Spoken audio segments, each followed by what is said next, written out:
Hey there, yeah, I hope this video finds you well wherever you are. Welcome back to you guys that have been watching along for a while. Today, a bit going on. If you watched the last video, we've been cutting hay, or started cutting hay again, and also we had a contractor here with a strip tiller to strip till in some fertiliser for the corn. So we're up to with it.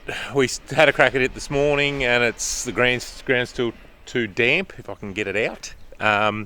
Yeah, the machine was sort of blocking up and dragging just with the soil being so wet. So bit of the issue we're having is dry on top, but we're ripping down about 250 mil, 10 inches, and we're pulling up quite wet soil. So the coulters and that sort of stuff on the machine were blocking up, so we've sort of had to abandon ship on that job today. Miles, the fellow that owns the rig, he might come back tomorrow afternoon and have another crack at it. So Tony's headed out to start, keep cutting hay, and then Brendan started down cutting hay, the main sort of contract job that we do, that I've sort of spoken about in the past. Those of you who don't know, Brendan, who works for us, he was a farmer and still has a bit of his own gear, so he's still got his tractor and mower and conditioner and hay rake. So we sort of contract jobs like this one, we let him do the mowing and the raking, and it just gives him a bit extra skin in the game. And it seems to work pretty well. So he's got a couple of days work down there to start with. Talking shower rain tomorrow, so I think he's going to cut one block today and then get into it again tomorrow. So what I'm up to this morning, I've got a crew of dish lickers here that are all ready to go. But what I'm doing, these are our ewe lambs. So these are, stay there, just sit down, dog. Stay. These are our ewe lambs. So we sell these on as breeders. So there's about 850 here in the mob. And yeah, what I'm going to do is I'm going to backfly on them with a product called Click, or Click Extra. What it does is it's essentially insect repellent, so it keeps the flies off them. So flies, anyone that sort of knows a little bit about sheep, flies can be a big issue with us, especially if we get wet summers and heat and humidity, which is perfect conditions for blowflies to breed. So yeah, so we just treat them with this product. We'll actually do all our ewes. These ones are due to go back out to the other farm since we shorn them. So yeah, I just thought while we've got them here close to these yards and the yards with the roof over the top of them, we'll put a back line on them, and then they can go out the back and they're right for sale then. So we've got usually there's a sale at the end of this month, so October, that we've sold at in the past, but we do have a repeat buyer who's been buying them the last few years, so she's going to come down probably at the end of the month and buy them off farm, which saves us a bit of money with freight and that sort of stuff. And it just gives her, because she's sort of shown a bit of loyalty to us and she likes the product we're breeding. We give her first crack at them. So anyway, we'll get going, and hopefully it won't take too long. I'm here on my own, but with the dogs and that, they should wander through pretty quickly, and it's not an onerous task to do what I've got to do. So I'll just show you quickly.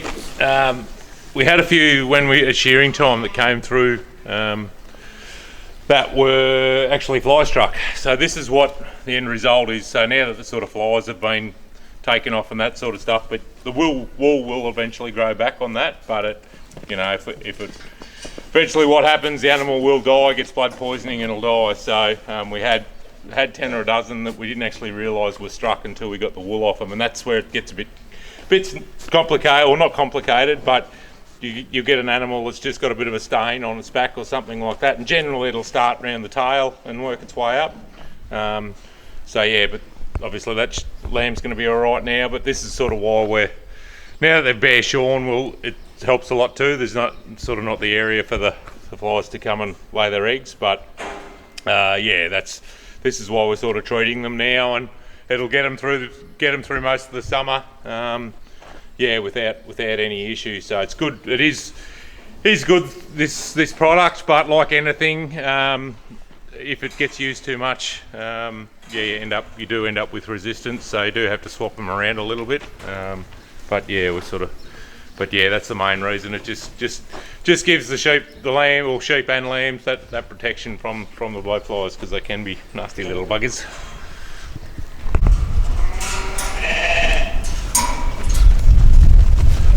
Steady, steady, steady.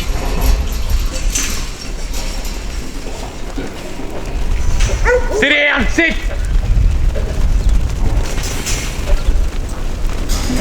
Sit.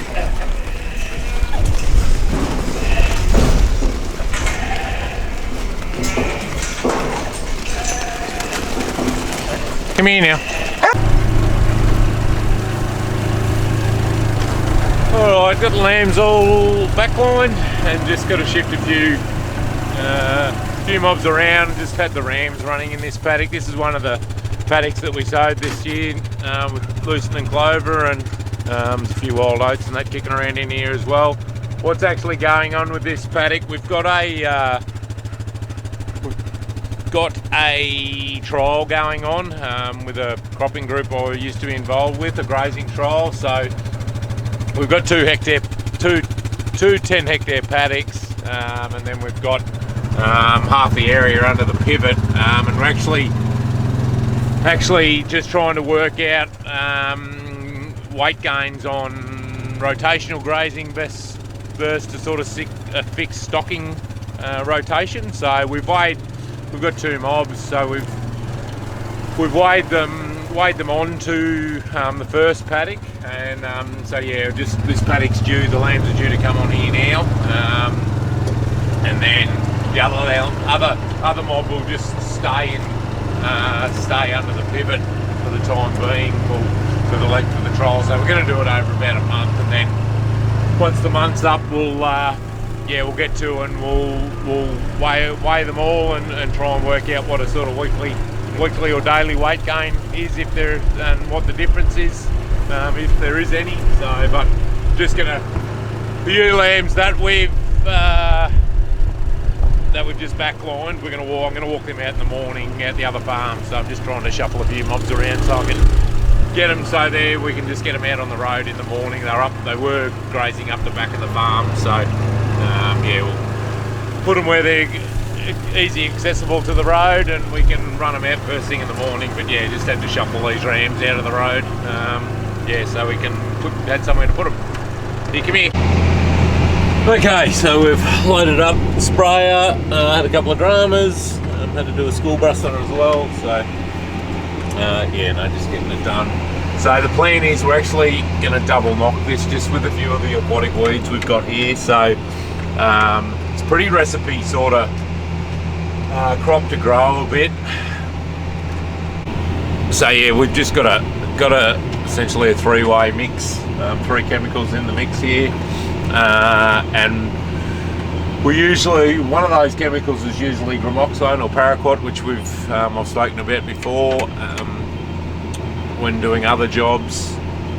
So what we've actually done, we've swapped it out for some Roundup, and then we're going to come back probably tomorrow with some gramoxone then, and then we'll actually put water back on the paddock. So sorry, I'm just trying to, it was a bit close, I'm just trying to drive and video at the same time. So so it's probably a bit different to what traditionally the mix you would sort of run just with when you drill sow and rice. But yeah, we're just trying to get a few of these little weeds and a couple of the trouble. They may sort of give us trouble later on, and we've got, with the way it's sort of worked out with the rain, we've got the opportunity to sort of go this way. So we just thought we will, and then we'll chuck a bit of water on it. So I'll get some water ordered, and hopefully we can get an order in for tomorrow night with a bit of luck, and hopefully it all should work out all right. So still a couple of mil forecast for tomorrow. Just talking to Brendan on the phone before, he's been having a bit of trouble. He's actually picked up a bit of wood and I'll come across an old tree stump or something down there, picked up a bit of wood and put it through the conditioner. So he's cooked the belts that drive the rollers on the back of the conditioner. So once I get finished here, I'll duck down there and see how he's getting on. Hopefully he's got going again. And I haven't heard from Tony. He's cutting some of our hay, so fingers crossed. Yeah, no news is good news. All down to see Brendan. So yeah, there's a fair bit of stuff here. Yeah, making a pretty good road, but it's sort of half down, so it's getting a bit hard to pick it up. But yeah, he's sort of having a bit of troubles, a few sticks and that sort of stuff under the grass, which you can't see. So anyway, he's just poking along, but yeah, he's making pretty good progress. So yeah, he'll probably finish this block tomorrow. I think there's 70 or 80 hectares here, 70 hectares to start with. So yeah, get it done, and then I think I said the cereals will be a few days away yet, probably another 10 days, might even be a fortnight away. So alright, that'll do for this one. We'll knock off. Hope you enjoyed it. Thanks for watching, and yeah, we'll see you next time. Ta-da.